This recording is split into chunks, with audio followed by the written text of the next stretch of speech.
Bonsoir. Ah non, c'est pas nous. On peut dire konnichiwa, en vrai, ça fait super rigolo. Ouais, ça ferait cliché de Sinon, fou, on c'est fait- marrant.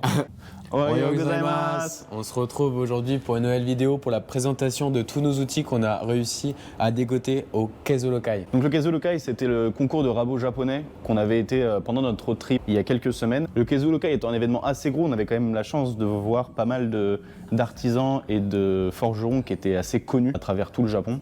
Et donc pour la présentation, on va commencer tout de suite avec les rabots japonais, les kana.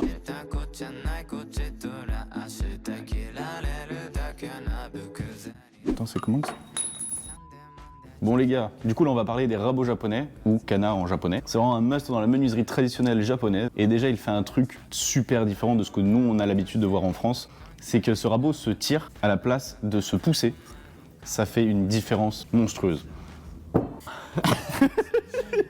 Alors du coup, la lame du kana, elle est vraiment pas là pour rigoler. Elle est hyper aiguisée et à un angle très aigu. Tu fais des copeaux si fins que tu pourrais les sortir et faire du papier cadeau avec. Vraiment, on parle de quelques microns, donc niveau finition, c'est juste incroyable. Tu peux faire des finitions glacées, donc c'est juste incroyable. Le ressenti, c'est une expérience. Il a aussi autre chose de différent, c'est qu'on peut le voir à sa forme.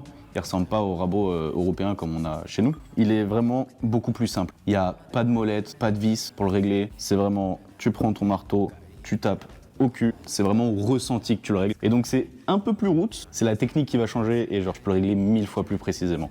Tu règles ta lame, tu règles ton angle et le ressenti, la connexion que tu ressens entre toi, ton outil et le bois, elle est juste incroyable. Pour tout type d'assemblage ultra précis, et tu peux fabriquer des trucs hyper stylés comme des porte-chaugiers par exemple. Tous les temples justement, toutes les finitions glacées au rabot, tous les poteaux, c'est au rabot japonais. Dans la culture japonaise, et pour tous les artisans qui sont au Japon, genre utiliser le kana, c'est vraiment une partie de plaisir. C'est même plus que ça, c'est genre... C'est vraiment comme méditatif. Ça demande vraiment patience et respect parce que tu bosses vraiment avec l'outil. C'est un ressenti, c'est vraiment quelque chose. C'est ça que tu ressens en fait. C'est pas comme les rabots qu'on a en Europe qui juste tu pousses, tu veux faire ton copeau, tu ressens vraiment tout l'ouvrage que tu es en train de faire. Pour continuer de cette petite présentation du coup des outils du Keizo Lokai, on va vous présenter les ciseaux japonais.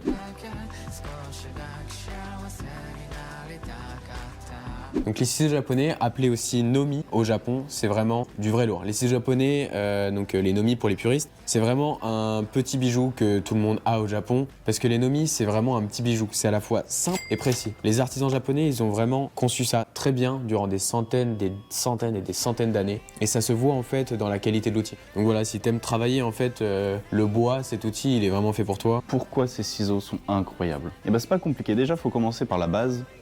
Plus un ciseau a un angle aigu, plus il va couper. Et justement, les forgerons au Japon, ils ont tout compris. C'est que les ciseaux au Japon, ils ont deux couches d'acier. Ils ont une couche d'acier dur, juste en dessous, et une couche d'acier mou, juste au-dessus. La couche d'acier dur, elle va permettre d'être plus tranchante, alors que la couche d'acier molle, juste au-dessus, elle va permettre d'absorber beaucoup plus facilement les choses. Elle est molle. Elle est molle.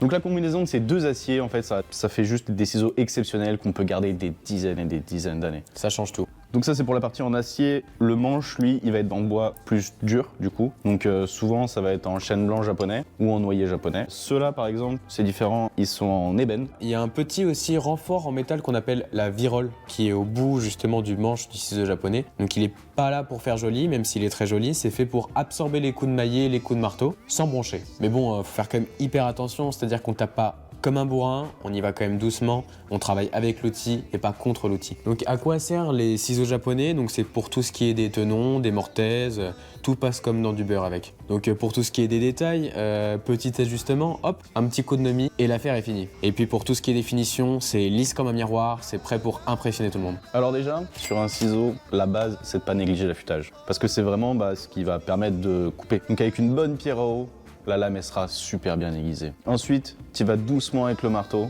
ou même à la main, quand il y a des petits détails à faire. L'idée, c'est que normalement, si ton ciseau il est bien affûté, ça y va tout seul. Les copeaux, ils sont michto. Donc pourquoi en fait t'en aurais besoin? Parce qu'en fait, clairement, c'est pas qu'un outil, c'est une expérience. Avec un Nomi, t'es pas juste en train de sculpter du bois, etc. T'es vraiment en mode méditation. Genre vraiment, t'es un peu comme en communication avec la matière. Honnêtement, ça fait grave plaisir de travailler avec un outil qui est aussi bien conçu. Ou si tu veux simplement te sentir comme un artisan japonais ou te la péter devant tes amis parce que c'est quand même vachement la classe d'avoir un Nomi, et ben t'as juste à venir au Japon, tu prends tes billets d'avion et tu vas en acheter au Kazolokai. Bon, ça coûte un peu cher de faire un aller-retour et d'aller au Kazolokai pour les outils, mais ça en vaut le détour. Donc les Nomi, c'est clairement ce qu'il te faut. Et donc voilà, après d'avoir parlé des kana, des Nomi, on va parler des scies japonaises.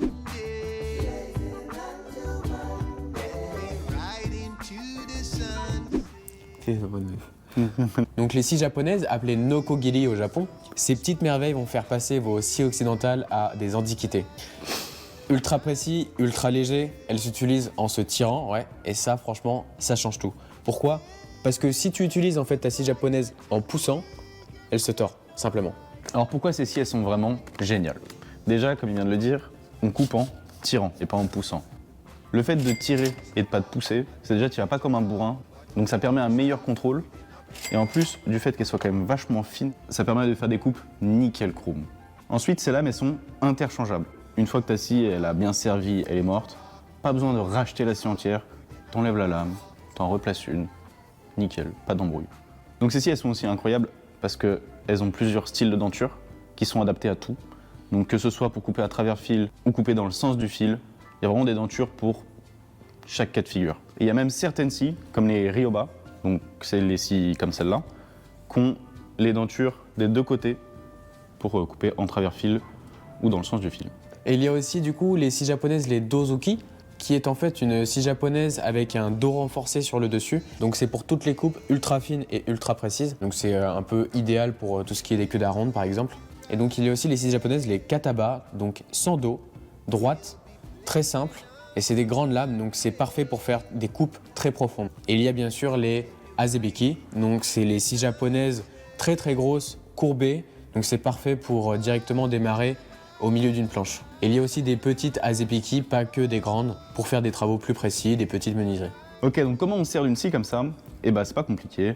On prend son bois, on place la scie dessus et on commence à faire des petits à-coups pour amorcer la coupe. Pas besoin de bourriner, la scie coupe très bien, ça fait le café tout seul. Ensuite, c'est pas compliqué. Une fois que ta scie elle commence à être entrée dans le bois, bah, tu fais des grands gestes réguliers. La scie, tu l'as payée en entier, donc tu l'utilises en entier. Et pour finir, si ça coince à un moment, c'est pas grave. Tu changes un petit peu l'angle et c'est reparti. En plus, comme on peut voir, elles sont hyper flexibles. Donc, pas de problème. Et pour l'entretien de la scie japonaise, il y a juste à passer un petit coup de brosse sur les dentures pour enlever tous les copeaux. Et avec un petit tissu, on vient huiler la lame pour pas la laisser rouiller. Et elle te dira merci. Donc après la présentation des nokogiri, on va vous présenter les geno.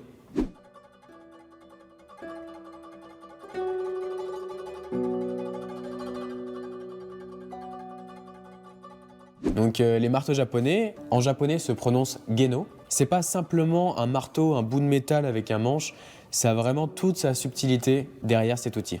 Le geno, c'est vraiment un outil hyper stylé, c'est autant efficace et on les retrouve partout dans les chantiers, des menuiseries traditionnelles japonaises. Tout le monde doit avoir son geno. Ces marteaux, ils sont pensés pour être parfaitement équilibrés et très précis. À quoi sert le geno? Eh ben c'est pas compliqué, c'est pour déjà frapper avec précision. Donc que ce soit pour enfoncer des clous, ajuster des assemblages en bois ou même taper sur des ciseaux. Et non, on tape pas sur des ciseaux avec des maillets. Pas besoin de forcer comme un bourrin, s'il est bien équilibré, le bon geste suffira. On peut aussi s'en servir pour redresser ou ajuster ce qui va être des rabots. Konnichiwa. Konnichiwa. Hi. Nickel. Hi. タイヤを持ってきたんですけど、Hi. Williamson. Hi. Putain, j'ai eu peur, j'ai cru que c'était le bois. Parce J'ai cru que qu'il a c'était- dit Oxan. Ah oui. Et du Non. coup, c'est qui? C'est un garagiste pour ses pneus. Mais qui vient comme ça, il va changer ses pneus. Bah ouais, mais on n'est pas garagiste. Quoi? Donc les genos japonais, ils sont généralement de forme cylindrique ou rectangulaire, donc comme celui-ci, avec une face plane et une face bombée. Donc la face bombée pour tout ce qui est des vis ou les clous sur le plancher. Et pour la face plane, ça sera plus pour les frappes précises. Et aussi donc pour tes ciseaux. Donc généralement les manches, ils sont courbés, donc nous on en a 3, donc les 3 ils sont légèrement courbés. On utilise souvent donc pour le manche comme essence de bois du hikori. Pour le manche, c'est bien une branche d'un arbre, donc on voit le cœur d'un côté, évidemment de l'autre, pour avoir un manche ultra résistant. On n'est pas, moi je m'en fous. Je m'en fous, moi. Non attends, pas la caméra. Donc une des particularités du Geno, c'est que comme le Nomi, en fait il a deux aciers. Donc il a l'acier dur et l'acier mou. L'acier dur c'est pour avoir vraiment un impact. Et l'acier mou, lui, justement, va absorber plus les vibrations. Donc le marteau japonais, donc c'est des outils qui sont censés être à vie, donc c'est durable. En revanche, leur métal est parfois conçu pour s'user avant de s'abîmer gravement. Si la tête commence à montrer des éclats ou des fissures, c'est qu'il est temps de la polir ou de la changer. Pourquoi? Parce qu'un éclat métallique qui vole, c'est pas ce que tu veux dans ta vie. Donc après la présentation des Geino, on va passer aux pierres japonaises.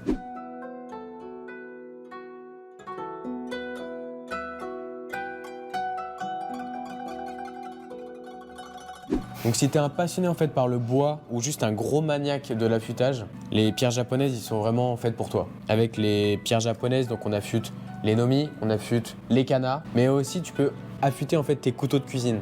Et franchement, crois-moi, avec une pierre japonaise, c'est pas en fait juste un truc technique, c'est vraiment quelque chose de hyper méditatif. Donc comme vous pouvez vous en douter, il y a plusieurs types de pierres japonaises. Donc il va y avoir les pierres à eau, les waterstones. Donc c'est la plupart des pierres japonaises sont des pierres à eau. Donc en fait les pierres à eau ça veut juste dire que c'est des pierres que tu vas laisser tremper dans l'eau, qui vont être imbibées d'eau tout le temps. Et donc cette eau, en fait elle va servir à plusieurs choses. Elle va agir comme un lubrifiant, mais elle va aussi éviter la surchauffe et elle va aussi évacuer les particules métalliques, les copeaux de métal. Nous avons donc ensuite les pierres de finition, donc les shikagetoshi. Donc elles sont destinées à finir du coup l'affûtage, donc on les passe en dernière. Elles ont souvent un grain fin, entre 8000 ou plus, et donc elles servent à avoir une finition miroir et un tranchant nickel chrome. Michito. Michito. Donc les pierres de Kyoto, elles sont extraites que quelques jours par an dans une carrière justement dans la région de Kyoto. Donc c'est vraiment très peu et c'est pour ça aussi qu'elles sont énormément prisées et qu'elles coûtent aussi très cher. Mais elles offrent franchement une finition exceptionnelle. Et elles sont dingues en fait pour leur capacité à produire une surface polie et homogène. Donc nous avons aussi le kanaban, donc on n'en a pas ici malheureusement. Mais en fait un kanaban ça va être une espèce de plaque en métal, donc sur laquelle on va mettre de la pâte de pierre à eau. Donc qui va être parfait donc, pour commencer le ura, donc la partie plate des ciseaux. Et aussi des kanas. Donc comment en fait on utilise une pierre japonaise, c'est pas compliqué. Pour tout ce qui est des types waterstone, on les laisse plonger environ 15, 20 à 25 minutes grand maximum dans l'eau pour ensuite justement les enlever du bac, commencer à créer en fait ton petit setup d'affûtage et voilà, t'es prêt pour commencer à affûter tes ciseaux. Il faut bien évidemment choisir le bon grain. Donc on va commencer par un grain qu'on va dire plus grossier, donc qui va être entre 200 et 1000. Donc ça va être soit pour réparer la lame si elle est endommagée, si elle a des brèches, parce qu'effectivement ça va user le métal beaucoup plus vite, ou sinon pour s'il y a des vagues, des bosses. Donc ensuite on va prendre une pierre plutôt avec un grain dit moyen, donc entre du coup 1100 et 3000. Donc ça va être pour commencer l'affûtage. On va après utiliser les pierres donc, de finition, donc avec un grain entre 4000 et 8000, et donc comme son nom l'indique, pour vraiment avoir la finition du ciseau. Et donc après nous avons les ultra fins, donc par exemple les pierres de Kyoto, pour avoir un polissage miroir et un tranchant vraiment ultime. Donc voilà, donc tu maintiens un angle constant entre ton outil et la pierre. Donc par exemple pour les kanas, on est autour des 15 à 20 degrés, et donc pour les nomi, plutôt 30 degrés. Et bien entendu, il n'y a pas besoin d'appuyer comme un bourrin, tu la laisses faire, elle fera le boulot tout seul. Exactement. Donc bien entendu, il faut utiliser aussi toute la surface de la pierre, hein, pas juste un côté ou l'autre, parce que sinon ça va la creuser en fait, et du coup on ne pourra plus avoir des surfaces bien planes. Et on n'a pas envie d'avoir de rainures et de feuillures dans sa pierre japonaise. Et donc pour éviter ça, qu'est-ce qu'il nous faut? Et au cas où justement si ça arrive, tout simplement il faut avoir une pierre diamant et raplanir la pierre. Et donc après chaque utilisation de vos pierres, il faut utiliser ce petit outil qui s'appelle une pierre de nettoyage, donc la Nagura, où on vient simplement frotter la pierre pour enlever tout copeau de métal ou corps étranger en fait sur la pierre. Donc il y a 2-3 trucs à savoir donc, pour les pierres japonaises. Donc en premier, la patience, vraiment c'est la clé. Si tu veux un tranchant digne d'un sabre, il faut prendre son temps. L'affûtage c'est pas une course, c'est un art. Donc pourquoi utiliser des pierres japonaises? Donc en fait c'est pas compliqué. C'est parce qu'elle t'offre un contrôle de malade. Elle te permet de redonner vie à tes outils, que ce soit pour des coupes précises en menuiserie ou pour préparer tes sashimi. Et puis en plus, tu as ce petit côté artisanal avec ton outil qui rend vraiment juste l'expérience hyper satisfaisante. Alors tu prends une pierre japonaise, Tu te poses tranquillement, tu redonnes du tranchant à des outils. t'es là, mais ton bois te diront merci. C'est très drôle. Ok. Donc voilà, après toute la présentation des outils du Kezolokai, le dernier outil que moi j'ai acheté, c'est un Troskin japonais. Donc il se présente comme ceci avec 2 lames. Donc on pouvait aussi le choisir avec une seule lame. Je trouve que vraiment il a un côté beaucoup plus pratique avec 2 lames. Donc par exemple pour les mortaises. Et donc c'est aussi énormément de préparation au niveau de l'affûtage. Car si les 2 pointes ne sont pas parallèles à la fin de l'affûtage, ça sert à rien. Simplement parce que quand on va les poser, s'il n'y a qu'une seule pointe qui touche le bois en fait, ils ne servent à rien. Donc autant acheter une lame. Donc c'est encore une fois énormément de préparation sur les outils. Et franchement, en plus, la qualité d'outil, il est juste super beau. Il est simple, efficace, c'est du chêne blanc japonais avec un peu d'ébène et franchement ça claque. Ok, donc merci beaucoup. Donc la prochaine vidéo sera sur comment on emmanche un marteau, donc comment on le trace, comment on le coupe. Et comment on l'ajuste justement pour pouvoir l'emmancher. Bisous, Caresse. tendresse, Love. petit cœur. Gros love. Gros bisous les petits loups. I'll suck in my